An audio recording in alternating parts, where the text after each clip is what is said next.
I'd like to invite the Girl Scouts from Sweet Apple to come forward and lead us in the pledge. If we'd all stand and face the flag. Girls, come forward.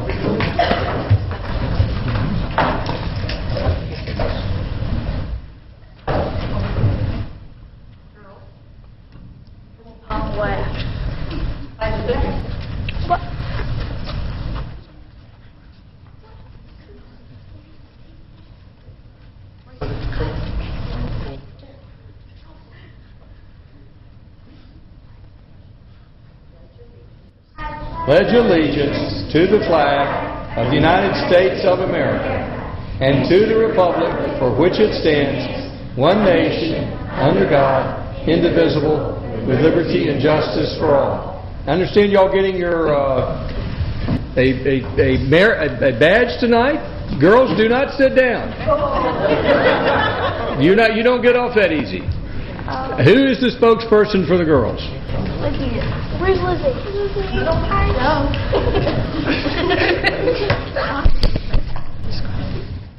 Yes, you're the spokesperson. And your name is? Lizzie. Lizzie, do you have a last name? Spice. Lizzie Spice. What brings y'all here tonight? We're trying to get the Bronze Award. The Bronze Award. Wait, what? No, we're trying to get the government badge. Oh, the government badge. The government badge. All right. And Lizzie, does this complete the requirements for the girls getting the government badge? Yes. Good. All right. Lizzie, if you will allow, I would like each one of the girls to come forward and introduce themselves. Hi, I'm Amy. And I want your full name, Amy. Anderson. Hi, I'm Jill Fallsgraf. Hola, I'm Casey Lyons. Hi, I'm Jordan Schroyer. I'm Bridget Frame. I'm Lily Howell. I'm Vivian Frame. Macy Johnson. Macy, don't leave yet. Come back to the microphone. Do you want to introduce your troop leaders who are here with you tonight? Miss Anderson and Miss Spice. And who is your friend who's with us, who's joining us here, who's not a Girl Scout but should be? Katie. Katie. That's Katie. All right. Let's have a hand for the Girl Scouts. Welcome to all.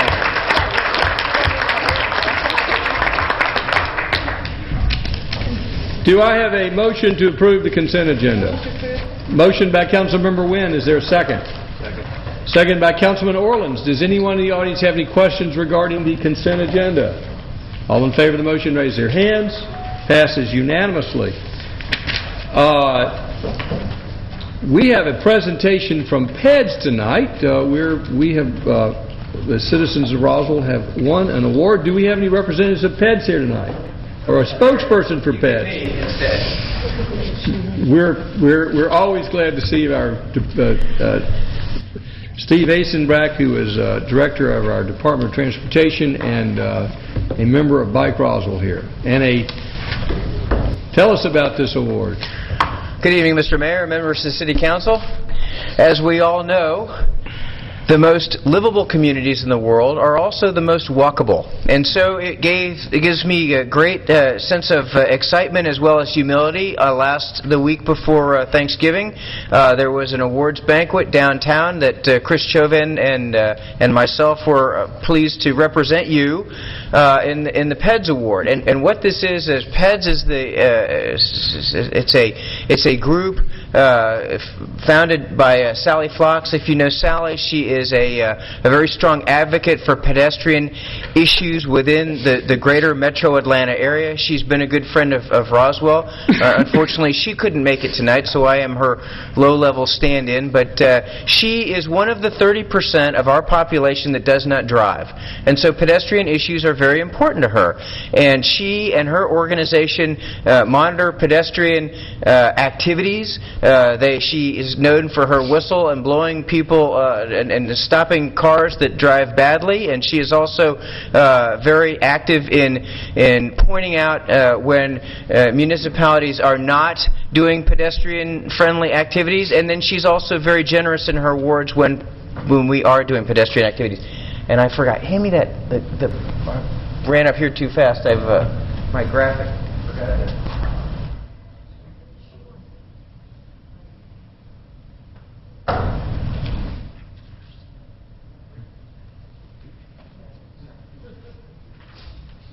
So, we were granted an award. You may recall that last year we had an issue at Centennial High School with the students parking on one side of the road and having difficulty getting across the other side of the road, and they asked for some help. The school principal called us and said, we'd like some help. So we went to, this is a new technology, this rapid rectangular flashing beacon where the pedestrian will activate a button, and on top of the flash, on top of the actual sign there, these very bright LEDs will wig-bag back and forth and alert the drivers that pedestrians are about to cross the street. This is a fairly new technology in the Metro Atlanta area, and Sally alerted on it, and we submitted for an award, and we were successful in getting an award for pedestrian accommodations in the traffic operations category because of our innovative traffic solution to this problem. And we were in good company, people from all over the Metro Atlanta, including the new Georgia Department of Transportation, Keith Golden, the commissioner. I'm sorry, I kept saying chief engineer. The commissioner was there receiving an award for their complete streets policy. But anyway, it was a very nice night, and Sally sends her regrets for not being able to come tonight. But the moral of the story is that Roswell is on the map in Metro Atlanta for our pedestrian-friendly accommodations as given by this award, and I just wanted to let you know that it was quite an honor for me to represent you at this award ceremony. Well, it is an honor for the City of Roswell to win this, and I want to thank the Transportation Department and their creativity and bringing forward this pedestrian crossing. I also noticed that it was solar-powered. Yes, sir. It is. So it's not only pedestrian-friendly, it is green. It is. And before you retire, I'd like you to tell the Girl Scouts what other pedestrian projects we're working on this year. I don't want you to list all of them that we've accomplished in the past. We'd be here all night. But if you can give us an overview of what new pedestrian projects we can hope to see in the coming months. Thank you, Mr. Mayor. We have many sidewalk projects. Primarily, our focus is on schools and parks, so that one day you all will be able to safely walk to school and ride your bike to the schools and to the parks. We have those going on all over the city. We've got some really exciting projects on all parts of the town. You may have noticed our roundabout, right? Have you all been to the roundabout, where we have a little thing in the middle called a splitter island, so that you walk halfway across and then you make sure that that movement is safe, and then you walk the other halfway across. We've done some pedestrian refuge islands out here in Midtown for people that are crossing the highways. We've got pedestrian-friendly aspects in our highway areas, like, for instance, around Holcomb Bridge and Georgia 400. There's a lot of cars there, but there's also a lot of pedestrians. So in a few moments, I'm going to introduce an agenda item for the Mayor and City Council to consider, which will include some traffic signals that will allow the pedestrians to move across that busy intersection a little bit better. So we're always including pedestrians in all of our projects now going forward, because we have a policy that requires us to do that. And that includes these young girls, because they can't drive yet, and That's if they're right. either on their bicycle or they're walking, these pedestrian-friendly items are designed for them and folks like them.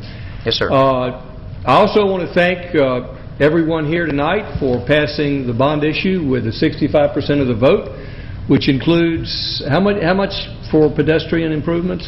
We have $6 million earmarked just for the intersection of Holcomb Bridge and Georgia 400, and then we have two other largely pedestrian projects. One is the Eves Road Complete Streets project, where we'll have bike lanes and sidewalks and multi-use trails along the entire Eves Road corridor, and then we also have a multi-use trail, which will be on Holcomb Bridge Road for the residents that live in Horseshoe Bend at Steeplechase to be able to walk to the Holcomb Bridge Middle School and eventually down to Nesbitt Ferry Road.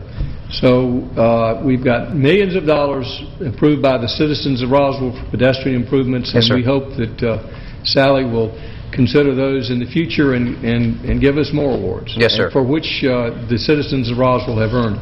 So let's have a hand for the Transportation Department and the Feds Award. They've done a great job. Thank you. This time I'll call upon Liaison, the Community Development Department, Councilmember Nancy Diamond. Thank you, sir. This item is RZ 1207, a text amendment to the section of the Roswell zoning ordinance regarding the adaptive reuse administrative approval of the Parkway Village Overlay District. This will be the first reading. Mr. Townsend is here. Thank you very much. This is a proposed text amendment to the Parkway Village Overlay District. If Council will remember, about a month and a half ago, we had a small tract status where a salon wanted to enclose their carport. At that time, Council directed staff to initiate a text amendment which would allow this item to go forward as an adaptive reuse. Staff has drafted preliminary language, which is in front of you this evening for first reading, which would allow for them to enclose the area of the carport and allow it to be approved administratively by staff. This has been reviewed by the Planning Commission last week, and they have recommended approval of the proposed text amendment. This is first reading. Staff would recommend approval. Mr. Davidson, if you'd read the ordinance. Thank you. This is an ordinance to amend Section 12.2.12 of the City of Roswell zoning ordinance regarding the adaptive reuse administrative approval section of the Parkway Village Overlay District of City of Roswell zoning ordinance. Now therefore, pursuant to their authority, the mayor and city council adopt the following ordinance. The City of Roswell hereby amends Article 12 of the City of Roswell zoning ordinance, Chapter 12.2.12, adaptive reuse administrative approvals by amending the following section, text of which is incorporated herein by reference, and if approved, this will be the first reading. Do we have a motion? Move to approve first reading. Motion by Councilmember Nancy Diamond for approval. Is there a second? Second by Councilmember Rich DiPolito. Does anyone in the audience have any questions or comments? Any further discussion by council? I'll ask Councilmember Price. It's not highlighted, so I don't think it's a change, but just to clarify, the second paragraph, the items there that are not permitted for administrative approval, that's not to say that they couldn't occur with council approval. Is that correct? Correct. Okay, thank you. Any other questions? All in favor of the motion, raise their hands. Passes unanimously. This time we'll call upon Councilmember Kent Eichelhart, Liaison to the Environmental Public Works Department. Thank you, Mr. Mayor. And for our Girl Scouts, I probably have the most exciting things for tonight. We get to buy 2 garbage trucks. It just doesn't get any better than that. I'm sure that's what Mr. Mooring will say. Yes, sir. Nothing but excitement. The first item on our agenda is to recommend your approval to sign a contract with Consolidated Disposal Systems for a 2013 commercial front-loader garbage truck in the amount of $215,730. Consolidated was the lowest responsible bidder, meeting all of our specifications. Funds are available in the Solid Waste Fund and budgeted for this, and we recommend your approval. Do we have a motion? Move to approve contract. Motion by Councilmember Eichelhart for approval. Is there a second? Second by Councilmember Wynn. Does anyone in the audience have any questions or comments? Any further discussion by council? All in favor of the motion, raise their hands. Passes unanimously. Thank you. Our second item is to recommend your approval for the Mayor City Administrator to sign a contract with Municipal Equipment Sales for the purchase of a residential rear loader garbage truck, 2013 model, in the amount of $141,033. Our plan was also to go out to bid for this. However, in conferring with the vendors, they were saying that we should prepare for a 12% price increase. However, because we last purchased residential trucks in December of 2011, we had the opportunity, it was a 12-month window, and we had the opportunity to purchase a brand new truck at last year's price, and we, between our fleet staff and the purchasing staff, determined that that was in our best interest to do so.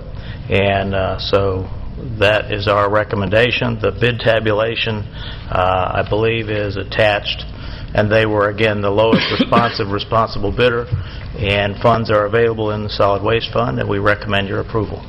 Do we have a motion? Motion to approve by Councilmember Eichelhardt. Is there a second? Second. Second by Councilmember Orlins. Does anyone in the audience have any questions or comments? Any further discussion by council? Yes, Councilmember Price. Mr. Mooring, does this add to our fleet, or will we be retiring some trucks? We'll retire, in each case, we will retire another truck. So it will replace one that will be either sold on gov deals or otherwise transferred. As a matter of fact, David and I are considering maybe there's somebody in New York that needs a garbage truck.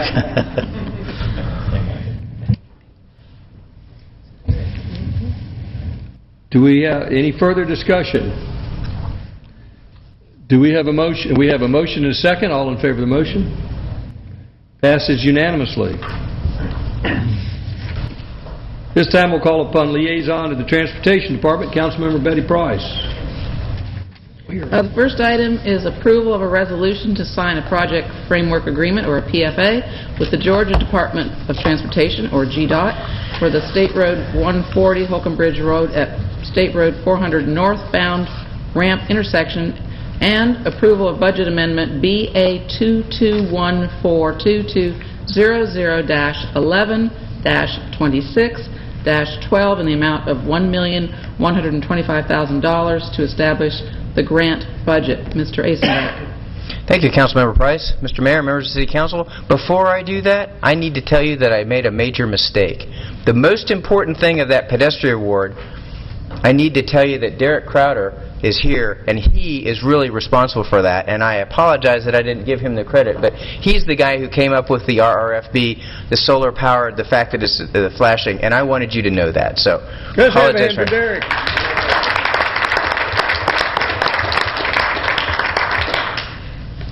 As with respect to this agenda item, which I thought the Girl Scouts would like to hear about, but perhaps didn't, it was past their bedtime, I don't know. This, possibly, right. The garbage truck stole the show. This is a project at Georgia 400 and Holcomb Bridge Road, which is one of our, as you know, we did our corridor study, and GDOT was on our team, and they have picked up these projects that they think are good engineering and solve some problems. So this is one of them. Basically what we're doing, it's a little bit complicated, so I'll walk you through the whole process, but where the northbound off-ramp meets the eastbound traffic, there's a bunch of things going on there, and one of the most important safety issues we have is what we call a trap lane, where you're in one lane and you're going eastbound, and you think you're still going eastbound, but actually you get caught up in going north on Old Alabama, and so there's people that are constantly, some people are accidentally caught in that lane. Other people do it at last minute, and then there's a lot of weaving and merging there. So in order to solve that problem, what we're going to do is we're going to reapportion this. There's plenty of asphalt out there. It just needs to be reapportioned a little bit. So we're going to add some lane, redesign the lanes so that it eliminates that trap lane. We're going to add a second right turn lane here on the northbound ramp. And then we're going to signalize this entire area here so that this northbound lane will have, in some cases, the eastbound lane will be stopped and the northbound lane will allow to have a free flow movement. then this lane will be stopped and the eastbound lane will have the free flow movement. We call it just basically some valves, if you will, with the signalized intersection. We're going to redo these lanes so that you'll clearly know when to get into the left-hand lanes to go north on Old Alabama and when to go straight to continue on Holcomb Bridge Road. And then, as we do that, we're also going to improve the situation where people are heading westbound and also going south on Georgia 400. They'll have more storage and stacking there. So that was the project. $1,125,000 was earmarked by GDOT for 100% funding from them. So they'll pay the design, if there's any right-of-way, and then all of the construction costs. Does the council have any questions? Councilmember Wynn. Thank you, Mr. Mayor. Mr. Eason-Bracken, Yes, ma'am. I should have asked you this at committee, and I apologize that I didn't do it. Or David. I remember when this was talked about like 2 years ago, what we were talking about when everybody's going eastbound and they get in those 2 lanes that's dedicated for the left-hand turn, there was talk about putting almost like a median type of structure there, so if they get in that lane, they have got to turn left. It's none of this sitting there holding up traffic and then trying to go back to the right. There was a discussion about that. Is that still something that's on the drawing board? It's still on the drawing board. What we have to, the issue with those center medians is the end nose, really. It's making sure that nobody could accidentally run into it. So this will be part of the design process to determine if that's going to be part of the final design or not. So we haven't designed it yet. So we have. I would strongly suggest that that might be part of it, because the problem that we're having now, especially at rush hours, when somebody gets in that lane, they have decided that they're not going to turn left and do a little, have to do Right. a little bit of extra maneuvering, and they block the lanes. Right. And then when they try to get out into that lane, they actually has caused some accidents right Sure. there. So I would strongly suggest that maybe The we look at that. median, the median needs some width to it. Well, so we have to just. what y'all were talking about is the 2 left turn lanes that goes north on Old Alabama. right. If people are in that lane, but they want to go straight, they can actually cross over and go. And y'all were talking about putting almost like a little, maybe 3 or 4 inches up, almost Sure, like a curb. like a curb, right. So when they get in that lane, that's where they have to stay. They can't jump the curb, hopefully. It will be part of the design process I will take forward. That's your preference, is to have something like that. Well, So I would just like to have them really seriously look at that, because Sure. that is a problem that we're having there, and that really backs up the traffic, especially in the evening at rush hour. I understand. Thank Thank you you. for bringing that up. Mr. Eason-Bracken. Yes, sir. Our preference is to have first safety, Yes, sir. and I know that's you're also your foremost concern, and second, mitigation of traffic, and I'm sure that with good engineering, that y'all will achieve that. Yes, sir. I have every confidence in your department. Thank you. But it is appropriate for council members to express their concerns as you consider all the factors. Yes, sir. But I'm We will sure our absolutely do that. engineers will do another great job, and I want to compliment our engineering department, Transportation Engineering Department, for the work they've done with the DOT, because this $1,125,000 in the current environment in the DOT is extraordinary. Yes, sir. As a matter of fact, Mr. Mayor, if you allow me, that You have the floor. the commissioner and I spent some time a couple of weeks ago, and I toured him around some of the issues with Roswell, and he explained to me how basically their budget is salary and benefits and debt service. And they have very little in the way of discretionary money. So this actually represents a fairly large percentage of their overall statewide discretionary budget for what they call operational improvements, which is where this money is coming from. So I think it speaks volumes for the work that the consultants and the staff have done to do quality engineering that gets the attention of the State Department of Transportation and gets 100% funding like this. It's not a very common occurrence across the state right now. Do we have a motion? Councilmember Price.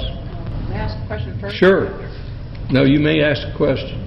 Regarding this nice hefty sum of money, which is great to see, what are the mechanics of that? Does that come in as we spend it, or We're going to set up a grant account for this money. explain that, please? we'll have a line item in the transportation budget that has this money in it, and then as bills come in, we use that money to pay. So, for instance, the next part of this agenda item is to hire the design consultant to do that. So we'll pay the design money out of that fund, and during the course of the design, we'll determine if there's any right-of-way that's required. That money will come out of there, and then we'll hire a design consultant, and that money will come out of that fund. So they give us the entire sum at the beginning. Okay, would you like to... Not the respond to that? entire sum, but we set up the grant account for the money.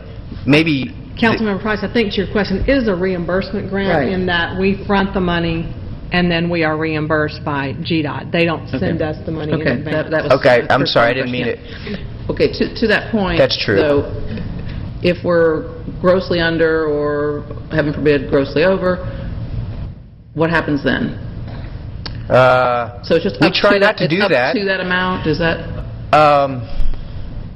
You other mean, words, is if there like a ceiling or a floor or whatever? Yeah, if we're extremely frugal, can we use it for something else, or that's just not the No, way it ma'am. works? No, that's true. That will not happen. It's not. It's money that is right now what we call programmed in this amount. And as we get into the design, if it turns out it's more or less, we'll have to go to them.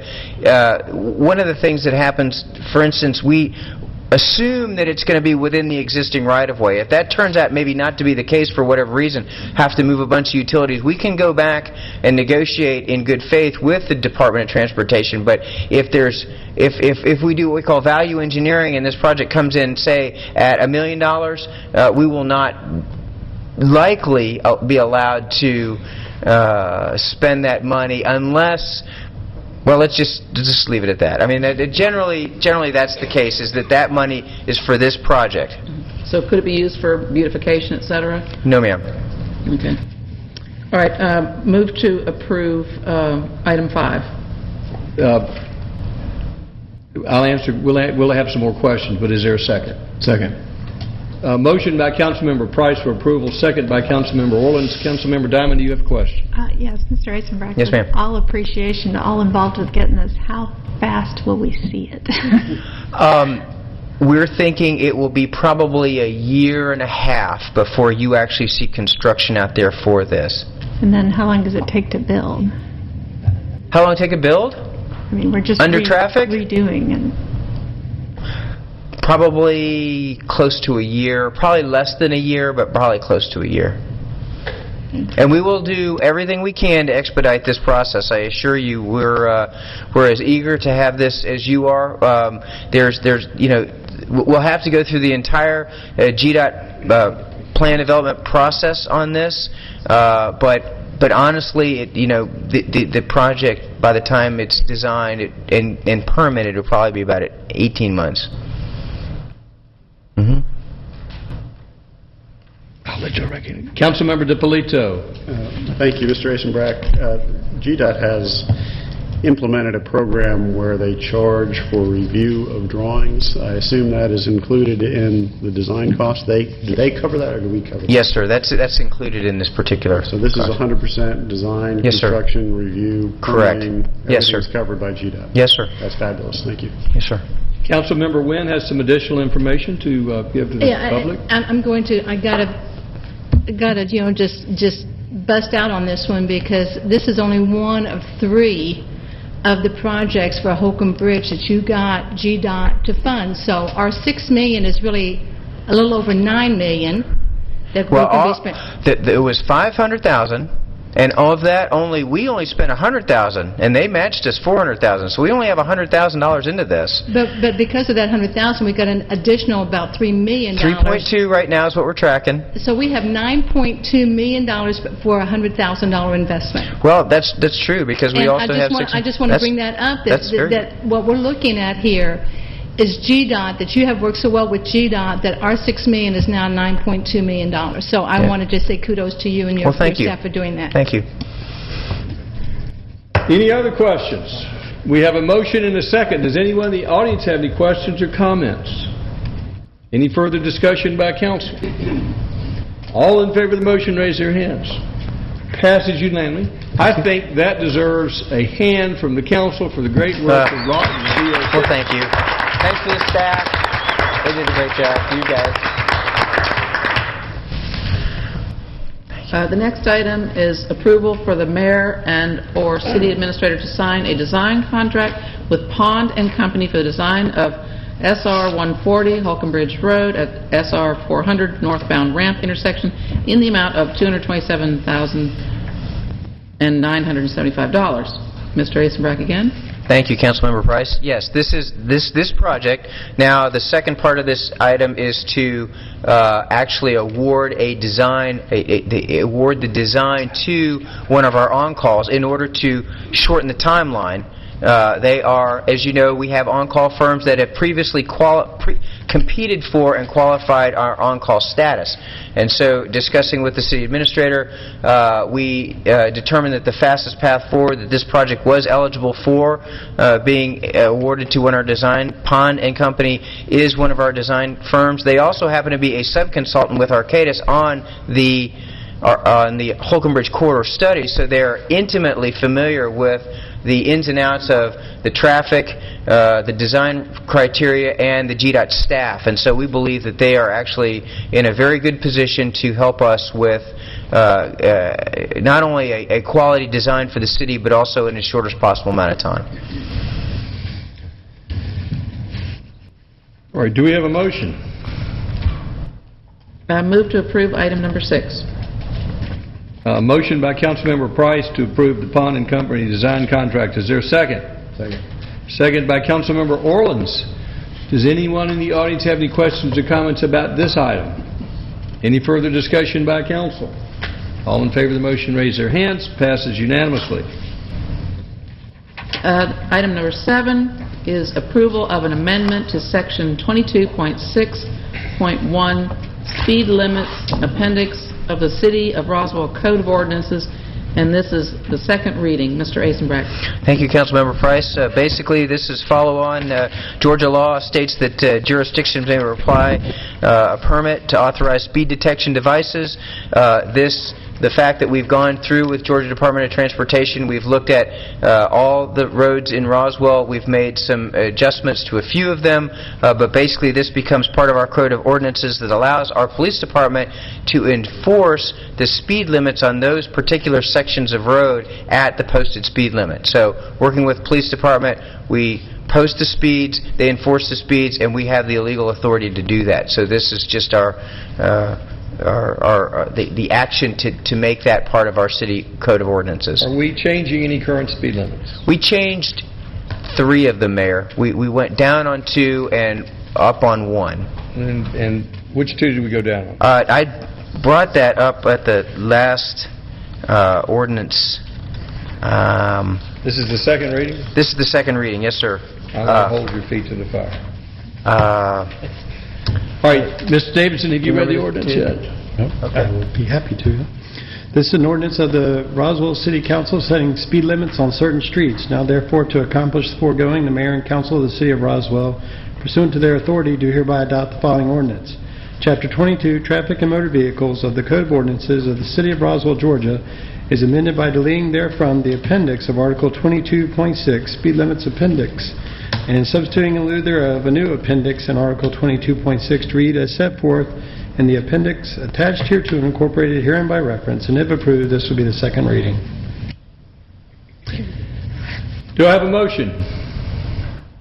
Yes, Mr. Mayor, just to point out that there are 13 pages of speed limits in this appendix of ordinances, and just 3 of them changed, and several that we requested were not approved, and I just can't remember which ones they are either. Here's just a brief list. Is that Maxwell Road? This was the one that we did with Alpharetta. It went from, we asked to go from 45 to 35, they approved 40, and Hembry Road, we asked from 45 to 35, and they approved 35. Very good. So the rest of those are changed or not changed? The rest ones were just left the way they were. So the ones that, for instance, Azalea Drive, we asked to go from 35 to 30, they did not approve that. So unless they approved it, we're held to the same speed limit that it was already posted at. So there are 2 actual changes? Yes, ma'am. Okay. Do we have a motion? Move to approve. Motion to approve by Councilmember Price. Is there a second? Second. Second by Councilmember Eichelhardt. Do we have any questions or comments? Any further discussion by council? All in favor of the motion, raise their hands. Passes unanimously. Thank you. This time we'll have a report from our city attorney. Thank you, Mayor. The first item on my agenda is approval of T-Mobile South LLC Water Tower lease amendments. These amendments were brought to the mayor and council on November 14th and again a couple weeks ago. We've had further discussions with T-Mobile, and I see their representative is here again. This is to put the upgraded antennas on the water tanks at Hightower Road and Community Circle. The proposal they have brought forth will change the terms also of the payments that we receive. Currently on the Community Circle, the rent is $1,500 a month with no escalator. They've proposed a $3,000 a month, which is an increase of $1,500 a month with a 2% annual escalator. The Hightower Road site, the current rent is $3,361 because we had escalators. It's a 4% annual escalator or CPI, and the proposed new rent will be $3,000 a month, which is a decrease of $361 with an annual escalator at 2%. That would get us to an average of $3,000 on both the sites with a 2% annual escalator in the rent. Does the council have any questions? Councilman Orleans. I guess Mr. Davison, and I hadn't heard anything about this and hadn't gotten any communication, but I guess my intent was that the Community Circle one, which is very low rent, would be brought up to equal to what the Hightower one already was currently, since they're both doing the same kind of job. I didn't realize or feel that they should have been that far apart to begin with. So why wasn't, give me some thought process on why we're reducing the one on Hightower when there's no reason to, and Community Circle's not worth what the Hightower was already being paid for.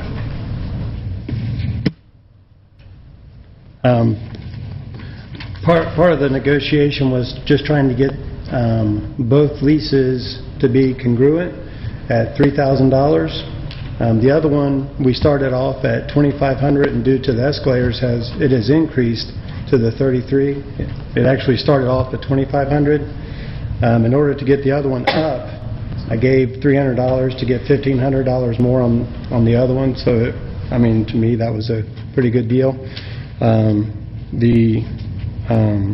That's why we did that. They had another scenario that is possible, and if Mr. Waddell would like to come up and discuss it, it was possibly leaving the one at $3,300, the current, and just leaving that one alone, and possibly just bringing the other one up to $2,600. One question. Have you looked at what market rate is in other jurisdictions for similar towers?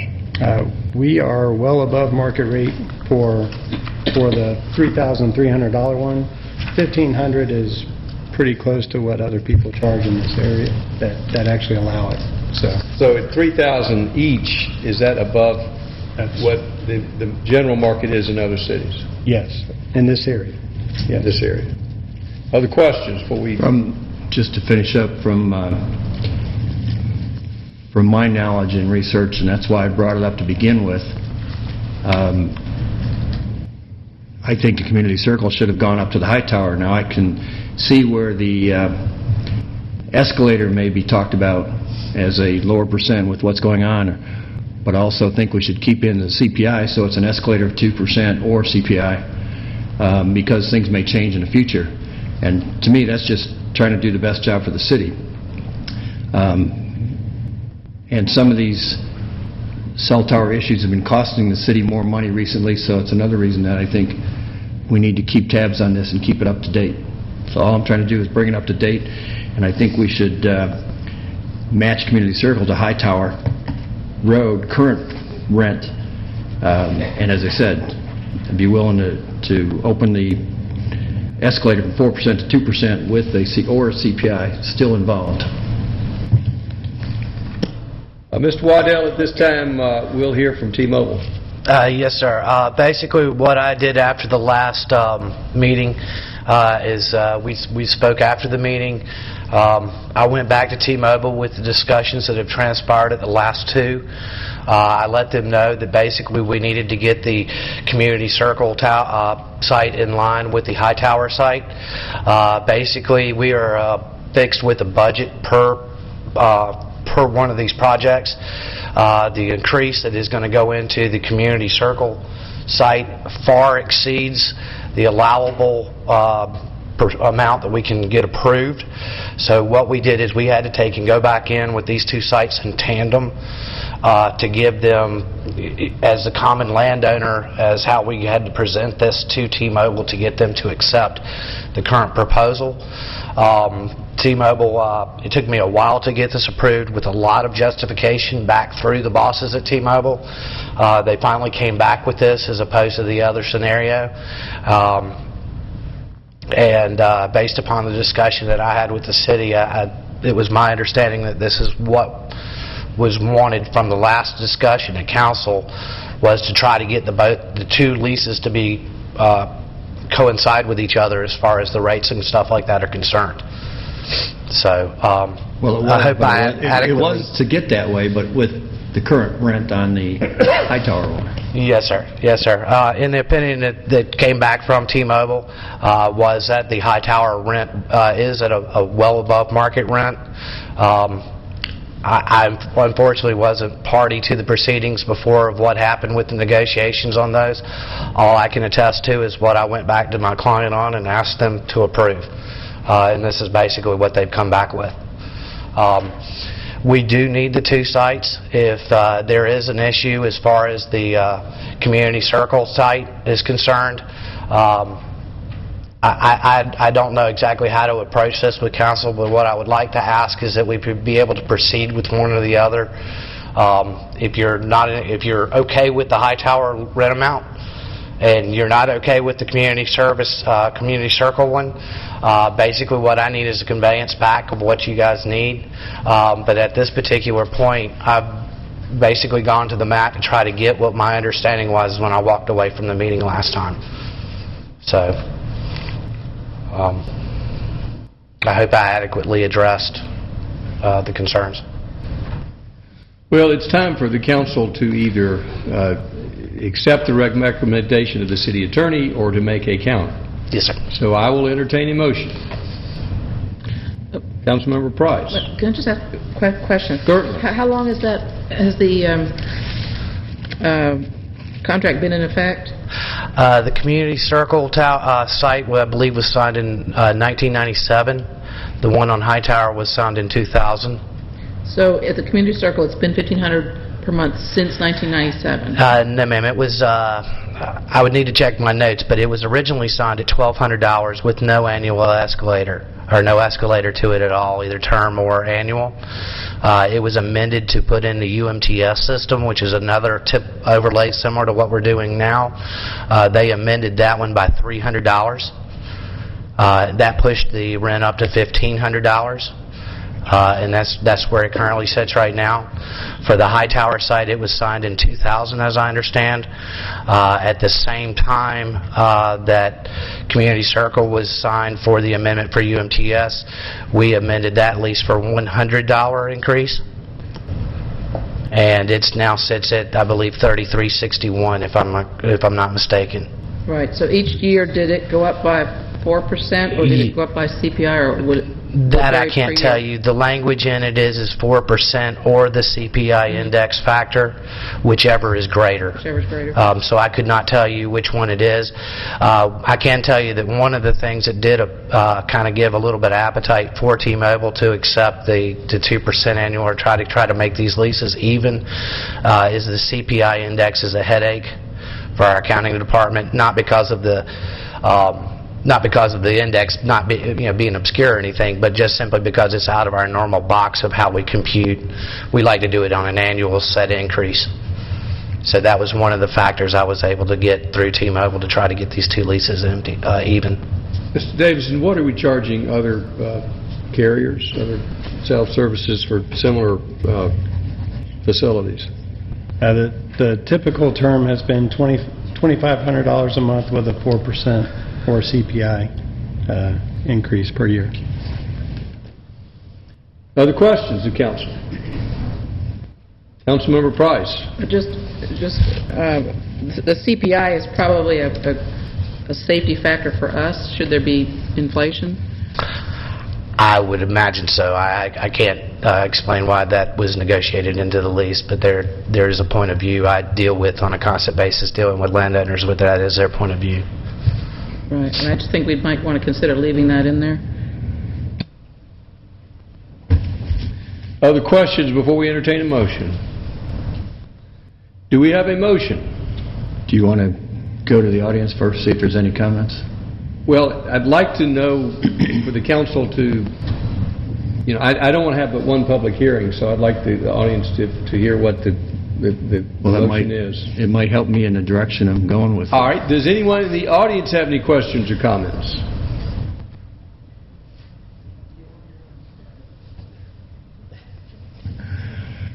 No lifeline. Okay, no lifeline. Call a friend.